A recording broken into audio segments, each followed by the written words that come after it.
Okay, so last week I was away on a little trip to a cottage, which was fantastic.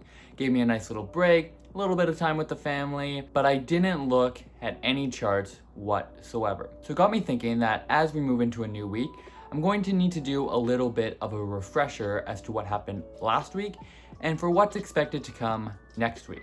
So I thought this would be a good video to show you guys how I prepare for a fresh Forex week. So I'm gonna take you along with me on everything that I do, and hopefully you guys will learn a thing or two. Let's do it. What's up guys, if you're new here, my name is Matt L and I'm a full-time Forex trader living in Montreal, and I'm also studying naturopathy on the side. If you get value from this video, you know what to do, and with all of that being said, let's get right into it. When it comes to preparing for a week ahead, the first thing that I like to do is I like to go over the major news events that are coming up, and I like to look at the weekly closes from the prior week. These two first steps are used to help me build a bias as to what I expect to happen in the upcoming week. This is a really nice way to combine fundamentals and technicals. For example, let's say I'm looking at the major news that is coming up for the week ahead. I see that there is the Euro unemployment rate, which I know is going to move markets, and there is a large raise in unemployment that is expected. Well, if I were to hop over into the Euro chart and look at the weekly closes and see that there was a really strong bearish candle that closed from the previous week, these two elements can really help me develop a strong bias and expect for a bearish euro for the week ahead. Now, this sounds very simple because really it is.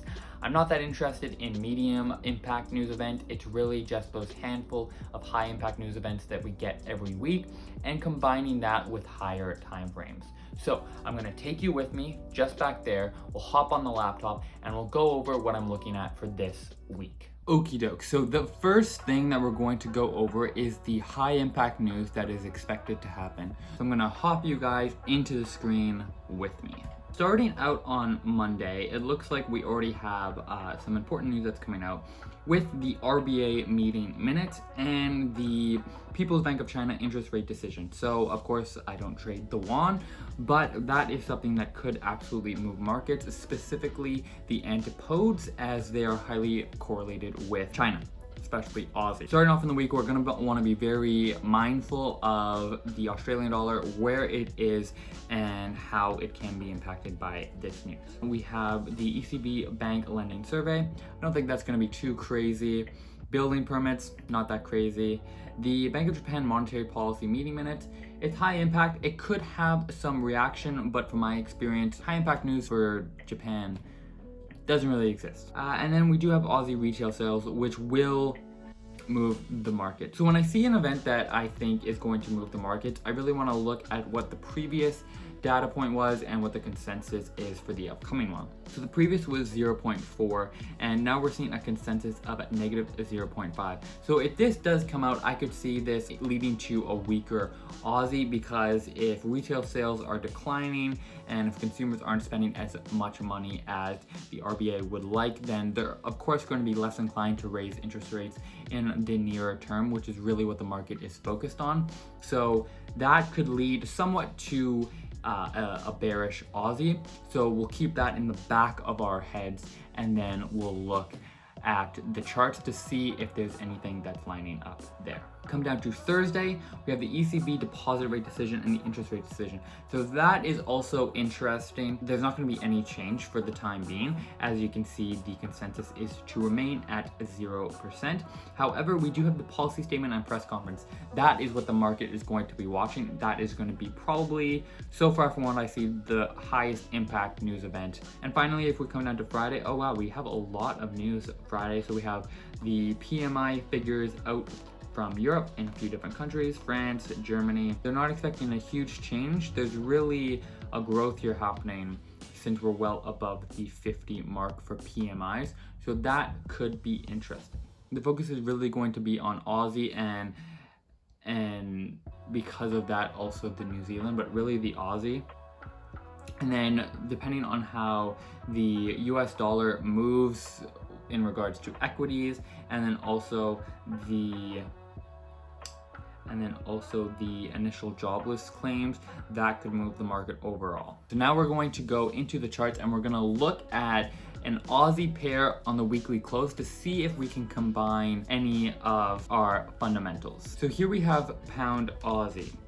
Now we're actually in a very interesting spot because we have a very major resistance at 1.85, which we're trying to break through. Of course, on a lower time frame, it looks as if we have, but if we look at the previous 2 weekly closes, it looks like potentially we're running out of some momentum. Now, depending on what happens with the Aussie news this week, it's possible that we could absolutely break through this resistance and move higher, or we could drop lower, which technically I would favor slightly, at least for this week in the shorter term, that it's clear that we've been in a strong uptrend for the last while, at least throughout this year. So technically on pound Aussie, my bias is slightly bearish in terms of technicals, but we're going to want to combine this with fundamentals. So this is when I would hop onto Google and I would do some research as to what's expected for the specific Aussie news events this week. I won't do that with you guys here right now, but just know that that would be my next step. We're gonna hop over to Euro Aussie now. Now, if this was the previous week, I would be saying a slightly different story, as we had a very interesting close with both large gaps on either end. But now it is looking strong for the Euro and bearish for the Aussie. So from a technical standpoint, overall, this looks bearish. However, we can use our bias and the news events in a multitude of ways. We can use it to develop a long-term bias, but we can also use it to develop a short-term bias. So for example, let's say I am bullish on Euro Aussie and we get some bullish Aussie news which will drive the pair down. Well, because of the technicals, I know that long-term we're going to be moving higher. So I will use the short-term news that is going against my bias as an opportunity to enter into the trade. And so that is something that could potentially happen here.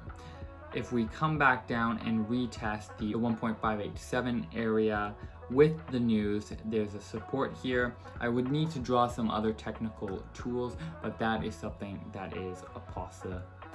So now that we have looked at the fundamentals and the weekly candles, the next thing that I like to do is I like to chart up all of my charts from scratch. Now, I'm not going to do every single one with you because that would be quite time consuming and probably you would get bored of my voice. But I do want to mention this because oftentimes by deleting everything on our charts and drawing everything from fresh, we can gain a new perspective. So what I'm going to do is I'm going to chart up one pair for you on just the daily time frame, but from complete scratch. This will give you a sense as to how I look at my charts for the week ahead, and just know that what I am about to do, I will be applying to all of the pairs that I look at.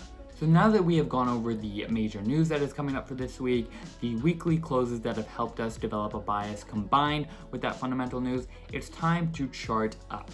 We're going to do Euro Aussie on the daily. We're going to see if we can build up a handful of confluences that could help us, provide us with an area where we can either buy or sell that has a high likelihood of happening. It is very clear that we have this trend line from the bottom here. I will cut this wick to provide the third touch. We will clone it like this. On a lower time frame, we have this additional trend line. I will hop down to the 4-hour chart. We've got this here. I want to go on the weekly to draw a fib from the high that we made to see where we are. I'd like to draw it from here. As you can see, we had a fair bit of drawdown here, but the 38 fib reacted and was respected quite well. We have the 50 fib coming up, which coincides with a strong key level. I will draw this as a purple box for anyone that is familiar with FX Cartel. That is not a sponsor or a plug. And we have this 61 up here, which is close to 1.62, so a psychological level. Now, of course, these aren't trades that will trigger this week. The 50 fib is something that could potentially happen if we get a good amount of movement, but this 61 fib, of course, we will not be hitting this week, but it is an area that I want to keep in mind. Now let's go back down onto the daily time frame. So we mentioned that on the weekly we had this 200 EMA. So I want to draw where it is, and then we'll be able to look on the lower time frames where we may be able to use that as an additional confluence to enter a buy. So I can already see here that this trade worked last week, 1.585. We came back down, we retested at this 50 fib. So reusing the 1.587 area is very high risk, and already even with this week we've hit it. So we've hit it multiple times. So it is something that I am not interested in taking. For me, that is just too risky, but there's potential that it could still work. So here we have this resistance. So this is something that we're going to need to break through and potentially retest. In terms of a buy, I'm not interested in really buying either at 1.587 or even down here, which would be a fib, because we've already used both of those levels. So for me, that is just too risky. So Euro Aussie in this situation, I'm really going to be looking for a new high or a new low before we can redraw our fibs to have fresh levels. Something that could, however, be interesting is this 61 fib on the daily. We respected the 38 and the 50 as well, so there's a high probability that the 61 fib will work. Whether or not it hits this week is to be determined. However, we do have this moving average moving up towards it, so if it doesn't hit immediately, they would be even better. Now, this might not be the most exciting or the most groundbreaking charting up or explanation, but I really don't think that trading needs to be complicated.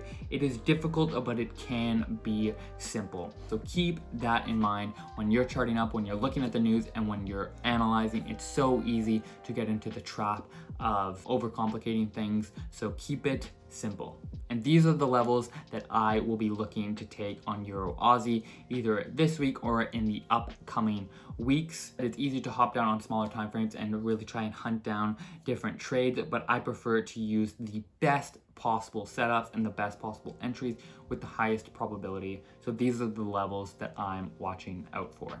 All right, so we have now charted up together. We have looked at the fundamental news that is about to come, as well as the previous candles' weekly closes that have helped us develop a bias for the upcoming week. This is what I do every single week, and it's helped me a lot to maintain a fresh mindset, a level and clear head, and to really maintain my thinking on the higher time frames. It's very easy and very addictive to continue to drop down onto time frames to force trades, but I highly encourage you to not do that. So if you made it this far, as always, I really appreciate it. I'd like to hear from you guys in the comment section what you're looking at for the week ahead, and if there's anything unique that you do when you prepare for a fresh Forex week. Thank you guys for watching. I really appreciate it. I hope that you have a good week ahead. I'll see you in the next video, and until then, peace.